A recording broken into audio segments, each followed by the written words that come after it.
Hi everyone, welcome back to Global IT Education YouTube channel. Today day 13, today topic is how to record a bank transactions in Tally Prime. So ಇವತ್ತಿನ ಕ್ಲಾಸಲ್ಲಿ ನಾವು bank ಟ್ರಾನ್ಸಾಕ್ಷನ್ಸ್ನ ವೋಚರ್ಸ್ನ record ಮಾಡೋದು ಹೇಗೆ ಅಂತ ತಿಳ್ಕೊಳ್ಳೋಣ. ಹಾಗೆ check print ಮಾಡೋದು ಹೇಗೆ ಅಂತ ತಿಳ್ಕೊಳ್ಳೋಣ. ಬ್ಯಾಂಕ್ ರೀಕನ್ಸಲೇಷನಲ್ಲಿ ಮ್ಯಾನ್ಯುವಲ್ ಬ್ಯಾಂಕ್ ರೀಕನ್ಸಲೇಷನ್ ಹೇಗೆ ಮಾಡೋದು ಅಂತ ಇವತ್ತಿನ ಕ್ಲಾಸಲ್ಲಿ ತಿಳ್ಕೊಳ್ಳೋಣ. ಸೊ ಮೊದಲು ನಾನಿವಾಗಿಲ್ಲಿ ನನ್ನ ಕ್ರಿಯೇಟ್ ಮಾಡಿರೋ ಸುಹಾನ್ ಸಾಫ್ಟ್ವೇರ್ ಪ್ರೈವೇಟ್ ಲಿಮಿಟೆಡ್ ಕಂಪನಿನ ಓಪನ್ ಮಾಡಿದ್ದೀನಿ.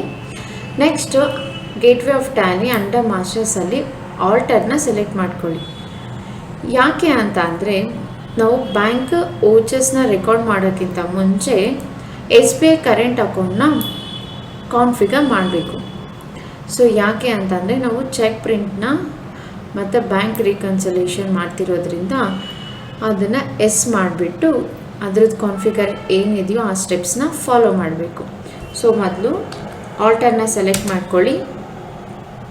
ನೆಕ್ಸ್ಟ್ ಅಕೌಂಟಿಂಗ್ ಮಾಸ್ಟರ್ಸಲ್ಲಿ ಲೆಜರ್ನ ಸೆಲೆಕ್ಟ್ ಮಾಡಿಕೊಂಡು SBI ಕರೆಂಟ್ ಅಕೌಂಟ್ನ ಸೆಲೆಕ್ಟ್ ಮಾಡ್ಕೊಳ್ಳಿ. ಸೊ ನೆಕ್ಸ್ಟ್ ಇಲ್ಲಿ ನೀವು ನೋಡಬಹುದು ಬ್ಯಾಂಕ್ ಕಾನ್ಫಿಗರೇಷನ್ ಅಂತ ಇದೆ. ಸೊ ಈ ಬ್ಯಾಂಕ್ ಕಾನ್ಫಿಗರೇಷನಲ್ಲಿ ಎನೇಬಲ್ ಚೆಕ್ ಪ್ರಿಂಟಿಂಗ್ ಅಂತ ಇದೆ, ಇದನ್ನು ಮಾಡಿ. Next set alter cheque printing configuration ಅಂತ ಇದೆ, ಇದನ್ನು ಮಾಡಿ. ಮಾಡಿದ್ಮೇಲೆ ನಮಗೆ ಲಿಸ್ಟ್ ಆಫ್ ಚೆಕ್ ಫಾರ್ಮೆಟ್ಸ್ ಅನ್ನೋ ಸ್ಕ್ರೀನ್ ಕಾಣಿಸ್ತಿದೆ. ಸೊ ಇದರಲ್ಲಿ ನಾವು CTS ಫಾರ್ಮೆಟ್ 3ನ ಸೆಲೆಕ್ಟ್ ಮಾಡ್ಕೊಳ್ಬೇಕು. ಸೆಲೆಕ್ಟ್ ಮಾಡ್ಕೊಂಡ್ಮೇಲೆ ನಮಗೆ cheque printing configuration of state bank of India ಅಂತ ಇದೆ. ಸೊ ಇದು ಏನು ಅಂತ ಅಂದರೆ ಚೆಕ್ದು ಫುಲ್ ಡಿಟೈಲ್ ಇನ್ಫಾರ್ಮೇಷನ್ ಇದೆ. ಅಂದರೆ ಎಷ್ಟು ಹೈಟ್ ಇದೆ, ಎಷ್ಟು ವೆಡ್ತ್ ಇದೆ, ಒನ್ ಲೆಟರ್ಗೆ ಎಷ್ಟು ಡಿಸ್ಟೆನ್ಸ್ ಇರುತ್ತೆ. ಸೊ ಈ ಥರ ಫುಲ್ ಇನ್ಫಾರ್ಮೇಷನ್ ಇದರಲ್ಲಿ ನಾವು ನೋಡಬಹುದು. ನೆಕ್ಸ್ಟ್ ನೀವು ನೋಡೋ ಹಾಗೆ ಇಲ್ಲಿ print company name on cheque ಅಂತ ಇದೆ, ಅದು ನೋ ಇದೆ. ಬಟ್ ಇದರಲ್ಲಿ ಎಸ್ನ ಮಾಡ್ಕೊಳ್ಳೋಣ. ಎಸ್ನ ಮಾಡಿ ಸ್ಕ್ರೀನ್ನ ಎಕ್ಸೆಪ್ಟ್ ಮಾಡೋಣ. ಎಕ್ಸೆಪ್ಟ್ ಮಾಡಿದ್ಮೇಲೆ ನೀವು ನೋಡ್ಬೋದು ಟೈಟಲ್ ಏನಿದೆ, ಸ್ಯಾಂಪಲ್ ಚೆಕ್ ಪ್ರಿಂಟಿಂಗ್ ಅಂತ ಇದೆ. ಅಂದರೆ ಚೆಕ್ ಪ್ರಿಂಟಿಂಗ್ ಹೇಗಿರುತ್ತೆ ನೋಡೋಣ. ಪ್ರಿಂಟ್ ಮಾಡೋಕ್ಕಿಂತ ಮುಂಚೆ ಹೇಗಿದೆ ಅಂತ ನೋಡೋಣ. ಪ್ರಿವ್ಯೂನ ಸೆಲೆಕ್ಟ್ ಮಾಡ್ಕೊಳ್ಳಿ, ನೋಡಬಹುದು ನೀವು. So first zoom shortcut key is F4. So ನೋಡಬಹುದು ಅಕೌಂಟ್ ಪೇಯಿ ಇದೆ, ಡೇಟ್ ಇದೆ.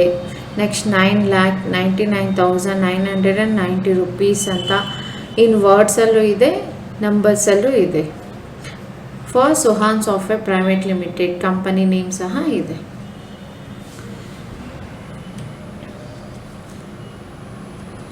ಸೊ ಇವಾಗ ಓಚರ್ಸ್ನ ಮಾಡೋಣ.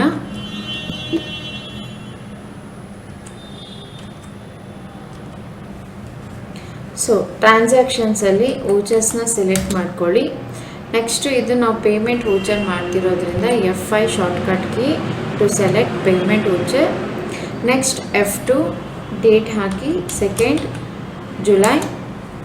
ಸೊ ನಾವು ಕಾನ್ಫಿಡೆಂಟ್ ಮೊಬೈಲ್ ಸ್ಟೋರ್ ಅವ್ರಿಗೆ ಅಮೌಂಟನ್ನು ಪೇ ಮಾಡ್ತಾ ಇದ್ದೀವಿ. SBI ಕರೆಂಟ್ ಅಕೌಂಟಿಂದ ಅವ್ರಿಗೆ ಅಮೌಂಟು ಟ್ರಾನ್ಸ್ಫರ್ ಆಗ್ತಾಯಿದೆ. ಸೊ ರೆಕಾರ್ಡ್ ಮಾಡೋದು ಅಕೌಂಟ್ ಬಂದು SBI current account. Next confident mobile store amount ಬಂದು 73,170 ರೂಪೀಸ್. ಎಂಟರ್ ಮಾಡಿದ್ಮೇಲೆ ನಮಗೆ ಬಿಲ್ ವೈಸ್ ಡೀಟೇಲ್ಸಲ್ಲಿ ಎಗೇನೆಸ್ಟ್ ರೆಫರೆನ್ಸ್ನ ಸೆಲೆಕ್ಟ್ ಮಾಡ್ಕೊಳ್ಬೇಕು. ಯಾಕೆ ಅಂದರೆ ನಾವು ಇವಾಗ ಪೇ ಮಾಡ್ತಾ ಇದ್ದೀವಿ ಕಾನ್ಫಿಡೆಂಟ್ ಮೊಬೈಲ್ ಸ್ಟೋರ್ ಅವ್ರಿಗೆ, ಆದ ಕಾರಣ. ನೆಕ್ಸ್ಟ್ ನಮಗೆ ಬ್ಯಾಂಕ್ ಅಲೋಕೇಶನ್ ಸ್ಕ್ರೀನ್ ಅವೈಲೇಬಲ್ ಆಗುತ್ತೆ. ಇದರಲ್ಲಿ ನಾವು ಇನ್ಸ್ಟ್ರೂಮೆಂಟ್ ನಂಬರ್ ಅಂದರೆ ಚೆಕ್ ನಂಬರ್ನ ಹಾಕಬೇಕು, 912309. ಎಂಟರ್ ಮಾಡಿ ಸ್ಕ್ರೀನ್ನ ಎಕ್ಸೆಪ್ಟ್ ಮಾಡಿ. ಎಕ್ಸೆಪ್ಟ್ ಮಾಡಿದ್ಮೇಲೆ ನಮಗೆ ಪ್ರಿಂಟ್ ಆಪ್ಷನ್ ಬರುತ್ತೆ. ಸೊ ನೀವು ಪ್ರಿಂಟ್ ಮಾಡೋಕ್ಕಿಂತ ಮುಂಚೆ ಪ್ರಿವ್ಯೂ ನೋಡೋಣ. F4 ಫಾರ್ ಝೂಮ್ ನೋಡಬಹುದು ಅಕೌಂಟ್ ಪೇಯಿ ಡೇಟ್ ಇದೆ. Next confident mobile store 73,170 rupees. ವರ್ಡ್ಸಲ್ಲೂ ಇದೆ, ನಂಬರ್ಸಲ್ಲೂ ಇದೆ, ಕಂಪನಿ ನೇಮ್ ಸಹ ಇದೆ. ಸೊ ಇವಾಗ ಇದನ್ನು ನೀವು ಪ್ರಿಂಟ್ ಸಹ ತಗೊಳ್ಬಹುದು. ನೆಕ್ಸ್ಟ್ ಇನ್ನೂ ಒಂದು ಟ್ರಾನ್ಸಾಕ್ಷನ್ಸ್ನ ರೆಕಾರ್ಡ್ ಮಾಡೋಣ. F2 date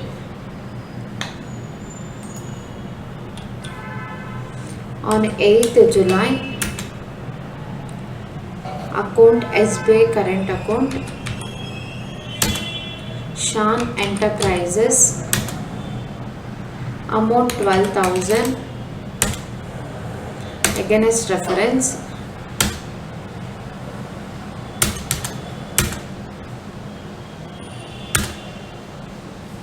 Next check number 912310.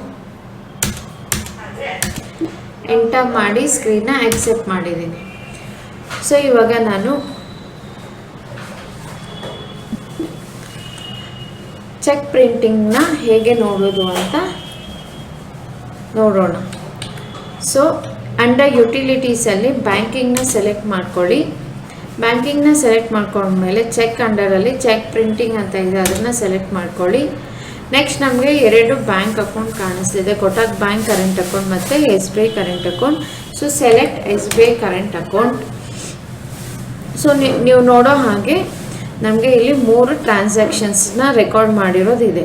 So ಇದರಲ್ಲಿ ಸಿಂಗಲ್ ಚೆಕ್ಕನ್ನು ಹೇಗೆ ಪ್ರಿಂಟ್ ಮಾಡೋದು, ಹಾಗೆ ಮಲ್ಟಿಪಲ್ ಚೆಕ್ಕನ್ನು ಹೇಗೆ ಪ್ರಿಂಟ್ ಮಾಡೋದು ಅಂತ ನೋಡೋಣ.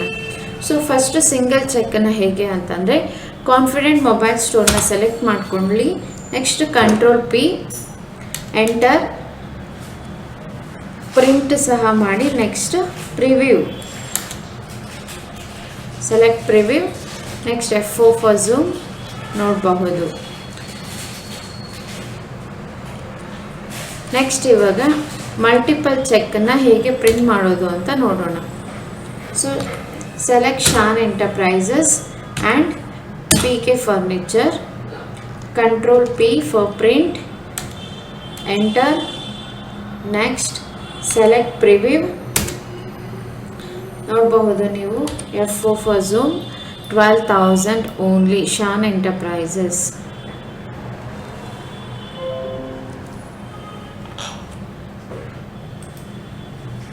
ನೆಕ್ಸ್ಟ್ ಇನ್ನು ಒಂದು ಪ್ರಿಂಟ್ ನಮಗೆ ಡೈರೆಕ್ಟಾಗಿ ಬರ್ತಿದೆ. So select preview.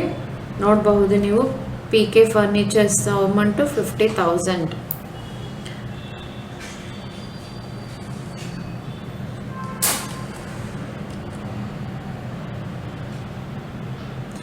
So banking transactions ಓಚರ್ಸ್ನ ಹೇಗೆ ರೆಕಾರ್ಡ್ ಮಾಡೋದು ಅಂತ ತಿಳ್ಕೊಂಡ್ವಿ. Next cheque printing, single cheque print ಹೇಗೆ ಮಾಡೋದು, ಹಾಗೆ ಮಲ್ಟಿಪಲ್ ಚೆಕ್ ಪ್ರಿಂಟ್ನ ಹೇಗೆ ಮಾಡೋದು ಅಂತಲೂ ತಿಳ್ಕೊಂಡ್ವಿ. ನಾವು ಬ್ಯಾಂಕದು ಓಚರ್ಸ್ನ ಹೇಗೆ ರೆಕಾರ್ಡ್ ಮಾಡೋದು ಮತ್ತು ಚೆಕ್ ಪ್ರಿಂಟನ್ನ ಹೇಗೆ ಮಾಡೋದು ಅಂತ ಇವತ್ತಿನ ಕ್ಲಾಸಲ್ಲಿ ತಿಳ್ಕೊಂಡಿದ್ದೀವಿ. So next topic is bank reconciliation. So bank reconciliation ಅಂದರೆ it is a statement where we can see the mismatch between the cash book and the bank book. ಹಾಗಂದರೆ bank reconciliation helps in cross verification between bank passbook and Tally book. ಇದು ತುಂಬ important. ಯಾಕೆ ಅಂತಂದರೆ ನಾವು ಟ್ಯಾಲಿಯಲ್ಲಿ ಏನಾದರೂ mistakes ಮಾಡಿಬಿಟ್ಟಿದ್ರೆ, ಅಂದರೆ record ಮಾಡಬೇಕಿದ್ರೆ, so ಅದೇನಾದರೂ correct ಇದೆಯಾ ತಪ್ಪಿದೆಯಾ ಅಂತ ಹೇಳ್ಬಿಟ್ಟು ನಾವು ಬ್ಯಾಂಕ್ ರಿಕನ್ಸಿಲೇಷನ್ ಮುಖಾಂತರ ನೋಡಬಹುದು. ಸೊ ಇದರಲ್ಲಿ ನಾವು ಫಸ್ಟು ಮ್ಯಾನ್ಯುವಲ್ ಬ್ಯಾಂಕ್ ರಿಕನ್ಸಿಲೇಷನ್ ಮಾಡ್ತಾ ಇದ್ದೀವಿ. So it is the option in the banking menu enables you to reconcile bank accounts. You can access bank reconciliation to print or configure the reconciliation statements according to your requirements. So ಇವಾಗ ನಾವು manually bank reconciliation ಹೇಗೆ ಮಾಡೋದು ಅಂತ ನೋಡೋಣ. So ಮೊದಲು under ಯುಟಿಲಿಟೀಸಲ್ಲಿ ಬ್ಯಾಂಕಿಂಗ್ನ select ಮಾಡ್ಕೊಳ್ಳಿ. Next under ಸ್ಟೇಟ್ಮೆಂಟ್ಸಲ್ಲಿ ಬ್ಯಾಂಕ್ ರಿಕನ್ಸಿಲೇಷನ್ನ ಸೆಲೆಕ್ಟ್ ಮಾಡ್ಕೊಳ್ಳಿ. ನೆಕ್ಸ್ಟ್ ಇಲ್ಲಿ ನಿಮಗೆ 2 ಬ್ಯಾಂಕ್ ಕಾಣಿಸ್ತಿದೆ, ಒಂದು ಕೊಟಕ್ ಬ್ಯಾಂಕು ಮತ್ತು SBI ಕರೆಂಟ್ ಅಕೌಂಟ್. ಸೊ ನಾವು ಮ್ಯಾನ್ಯುವಲ್ ಮಾಡ್ತಾ ಇರೋದ್ರಿಂದ ಕೊಟಕ್ ಬ್ಯಾಂಕ್ ಕರೆಂಟ್ ಅಕೌಂಟ್ನ ಸೆಲೆಕ್ಟ್ ಮಾಡ್ಕೊಳ್ಳೋಣ.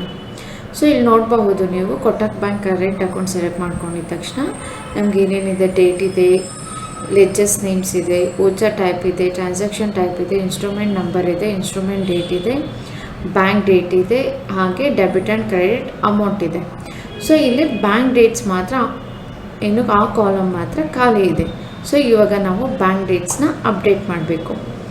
ಅಪ್ಡೇಟ್ ಮಾಡಿದ್ಮೇಲೆ ನಮಗೆ ಅಮೌಂಟ್ ಎಷ್ಟು ಬರುತ್ತೆ ಅಂತ ನೋಡೋಣ. ಸೊ ಇವಾಗ ಬ್ಯಾಂಕ್ ಡೇಟ್ಸ್ ಹಾಕೋಣ. SBI current account 5th April.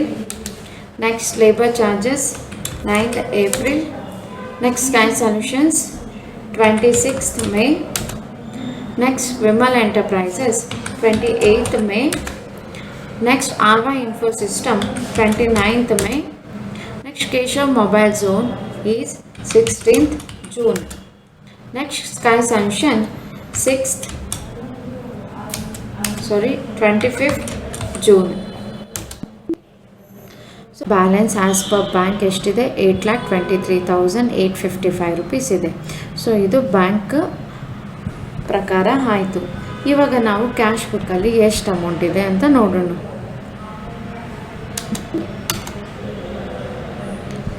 So cash book ನೋಡೋದು ಹೇಗೆ ಅಂತ ಅಂದರೆ display more reports, account books, cash of bank ಬುಕ್ಕನ್ನು ಸೆಲೆಕ್ಟ್ ಮಾಡ್ಕೊಳ್ಳಿ. ನೆಕ್ಸ್ಟ್ ಬ್ಯಾಂಕ್ ಅಕೌಂಟ್ಸಲ್ಲಿ ಕೊಟಕ್ ಬ್ಯಾಂಕ್ ಕರೆಂಟ್ ಅಕೌಂಟ್ನ ಸೆಲೆಕ್ಟ್ ಮಾಡ್ಕೊಳ್ಳಿ. ಸೆಲೆಕ್ಟ್ ಮಾಡ್ಕೊಂಡ್ಮೇಲೆ ಏಪ್ರಿಲ್ ಮಂತ್ನ ಸೆಲೆಕ್ಟ್ ಮಾಡ್ಕೊಳ್ಳಿ. ಏಪ್ರಿಲ್ ಮಂತ್ ಸೆಲೆಕ್ಟ್ ಮಾಡ್ಕೊಂಡ್ಮೇಲೆ ಇಲ್ಲಿ ಆಲ್ಟ್ F2 ಮಾಡಿ 1st April to 30th Juneಗೆ ಡೇಟ್ ಹಾಕ್ಕೊಳ್ಳಿ. ಡೇಟ್ ಹಾಕ್ಕೊಂಡ್ಮೇಲೆ ನೋಡಬಹುದು ನೀವಿಲ್ಲಿ ಎಷ್ಟಿದೆ ಕ್ಲೋಸಿಂಗ್ ಬ್ಯಾಲೆನ್ಸ್ ಅಮೌಂಟ್ 8,23,855 ರೂಪೀಸ್ ಇದೆ. ಅಂದರೆ ಬ್ಯಾಂಕ್ ಬುಕ್ಕಲ್ಲಿರೋ ಅಮೌಂಟು ಮತ್ತು ಕ್ಯಾಶ್ ಬುಕ್ಕಲ್ಲಿರೋ ಅಮೌಂಟು ಸೇಮ್ ಇದೆ, ಏನೂ ಡಿಫ್ರೆನ್ಸ್ ಇಲ್ಲ. ಸೊ ಇದೇ ಥರನೇ ಬ್ಯಾಂಕ್ ರಿಕನ್ಸಿಲೇಷನ್ನ ಏನಾದರೂ ಮಿಸ್ ಮ್ಯಾಚ್ ಆಗಿದೆಯಾ ಅಥವಾ ಏನಾದರೂ ಡಿಫ್ರೆನ್ಸ್ ಇದೆಯಾ ಅಮೌಂಟ್ ಅಂತ ಹೇಳಿಬಿಟ್ಟು ಚೆಕ್ ಮಾಡೋದು. ಸೊ ನಿಮ್ಮೆಲ್ಲರಿಗೂ ಇವತ್ತಿನ ಕ್ಲಾಸ್ ಅರ್ಥ ಆಗಿದೆ ಅಂತ ಅಂದ್ಕೊಂಡಿದ್ದೀನಿ. ಅರ್ಥ ಆಗಿದ್ದರೆ ಈ ವಿಡಿಯೋಗೆ ಲೈಕ್ ಮಾಡಿ, ಕಮೆಂಟ್ ಮಾಡಿ, ಹಾಗೆ ನಿಮ್ಮ ಫ್ರೆಂಡ್ಸ್ಗೂ ಸಹ ಶೇರ್ ಮಾಡಿ. ಹೆಚ್ಚಿನ ಟ್ಯಾಲಿ ವಿಡಿಯೋಸ್ಗಾಗಿ ಗ್ಲೋಬಲ್ IT ಎಜುಕೇಷನ್ ಯೂಟ್ಯೂಬ್ ಚಾನಲ್ನ ಸಬ್ಸ್ಕ್ರೈಬ್ ಮಾಡಿಕೊಳ್ಳಿ. Thank you.